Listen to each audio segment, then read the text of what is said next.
Friends, நம்ம இன்றைக்கி வள்ளியம்மா சமையல் செய்ய போகிறது பொட்டுக்கடலை வச்சு ஒரு ஸ்வீட் செய்ய போகிறேங்க. எப்படி செய்கிறதுன்னு பார்க்கலாம். ஒரு கப்பு பொட்டுக்கடலை எடுத்து வச்சுருக்கேன், ஒரு கப்பு சர்க்கரை எடுத்து வச்சுருக்கேன், 2 ஏலக்காய், 1/4 கப்புலேருந்து அரை கப்பு வரைக்கும் நெய் தேவைப்படும். ஒரு மிக்ஸி ஜாரில் பொட்டுக்கடலை போடுறேன், அடுத்து சர்க்கரை போடுறேன், அடுத்து 2 ஏலக்காய் போடுறேன். இதை நல்லா மிக்சியில் அரைச்சிக்கலாம்.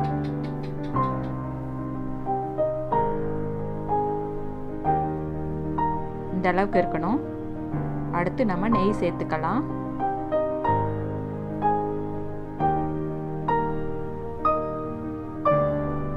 நெய் சேர்த்து நம்ம மறுபடியும் அரைக்க போகிறோம்.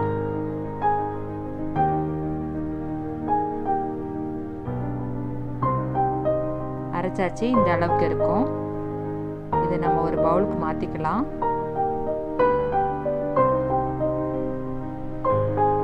இதை வந்து நம்ம உருண்டை பிடிச்சிக்கலாம்.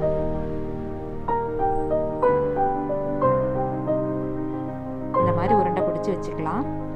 டேஸ்ட்டாக இருக்குங்க. இந்த மாதிரி நீங்கள் செஞ்சு பாருங்கள். செஞ்சு பார்த்துட்டு லைக் பண்ணுங்கள், ஷேர் பண்ணுங்கள், கமெண்ட் பண்ணுங்கள், சப்ஸ்கிரைப் பண்ணுங்கள். தேங்க்யூ.